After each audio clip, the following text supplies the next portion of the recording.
Hey YouTube, Longest Post 1975.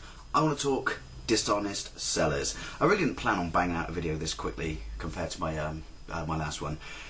But I got a couple of packages in the mail yesterday. Now, I got up at 8 o'clock to go to work, so obviously at night, so obviously I couldn't be bothered to open them. Although, looking at them, I did realise that something slightly was amiss, because based on what I ordered and the size of one of the parcels, that, you know, something didn't tick all the boxes.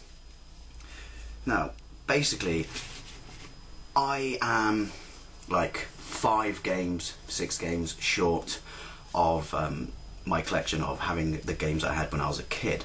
Now, so they're all in the mail. 2 of them came yesterday. Now the thing is, they're not all Japanese games, because even though my whole goal was to piece together my Japanese collection I had when I was a kid, I did have a couple of PAL games. And when they arrive, I'll show what they are and explain why I had them. And I did have a couple of Genesis games, based on the fact that I picked them up when I was on holiday in Boston as a kid. Now, going after something specific, you know, as I have for that collection, sometimes you've got to make amendments, you know, and kind of roll with the punches, because stuff's getting harder and harder to find. And I'm not going to pay stupid money. For example, I had a Atomic Roller Kid Genesis back in the day, but I came across a really, really cheap Japanese version. So I picked that up instead, you know. I know I did, like I said, I know I had the Genesis when I was a kid, but I couldn't afford to pass it up, you know, at that price. And one of the games I picked up yesterday in these packages, I kind of did the opposite of. Did the exact same thing. I had a Genesis and I got a Japanese one, but one of the other ones I got coming, I had the Japanese and I got the Genesis. I don't know if this makes sense, but you know, you've got to go with what you can, because it's difficult getting stuff.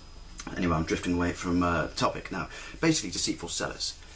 Obviously, to out and out 100% deceive someone simply for the purpose of making money is disgraceful. In fact, isn't that like the textbook description of fraud?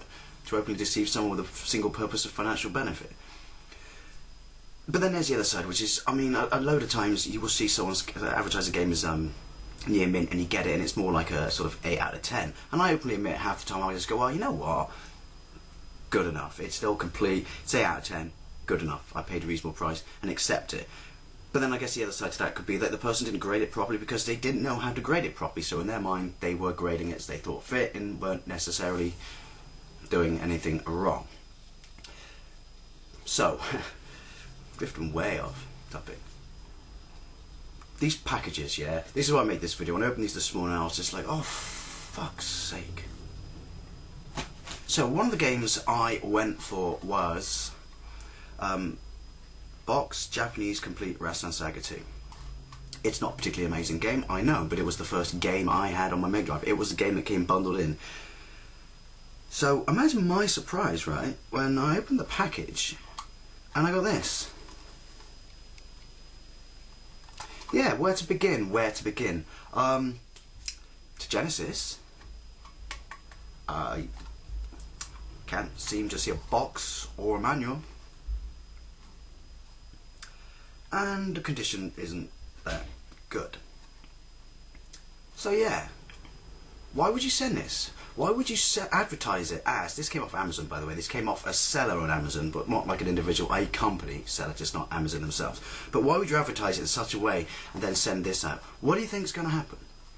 What do you think is going to happen? Have they sent it out because they think, because I've seen this happen with my mates, that I'll just go, oh, you know what, it's too much effort to send it back, I cannot be bothered, or I'm not dealing with that, and just accept it, because I'm not that guy. Seriously, I will cut my nose off to spite my face. I will send it back, even if the cost of sending it back out of my pocket was more than the product is worth, because no, that's not how I deal with things.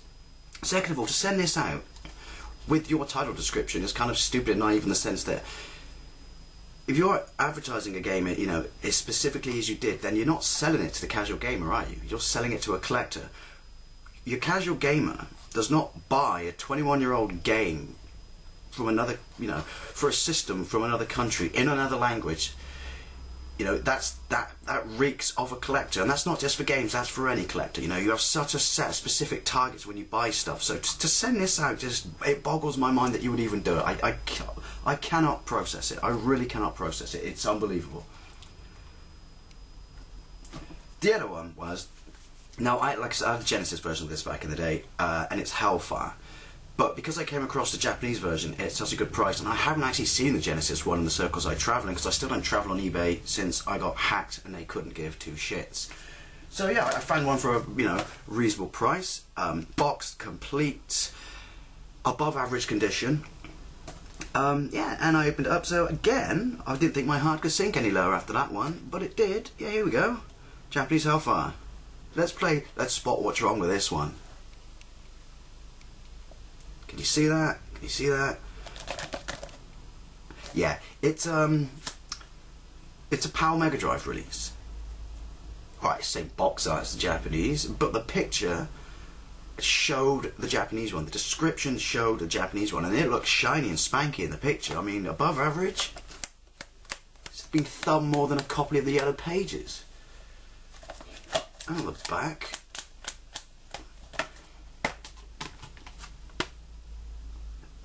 nice manual, eh? It's like an EA one, it doesn't exist. Right, the cartridge itself is actually Japanese. As you can see, it's certainly above average. But once again, they're probably thinking, well, you got a case. I guess this might be an example of someone who's not invested in the product they sell. They don't understand, what it means to someone. So, but yeah, it's like a bastard son of something. Why would I want a Japanese game in a Mega Drive case? Specifically, after you advertised it as box complete Japanese. Not boxed, incomplete Japanese in a PAL case. So yeah, those two things really pissed me off. They're going back. I don't give a shit what these people think. They're going back, and whether that means I don't get the games, I have to get a refund, yeah, I'm not having them in my collection. No chance, sunshine. But the thing that annoys me about it is, and I've seen this, as I mentioned previously, or touched upon, I've seen this. I honestly think that there are a chunk of sellers out there who basically know what they're sending you is bollocks. They know it's not what you want, but they figure, there's a 70-30, ratio of people who send it back. 70% of people will just go, oh, bollocks to it and keep it, it's not worth the hassle, and only 30% will send it back or persevere with a refund or an exchange. So from their point of view, it's good statistics.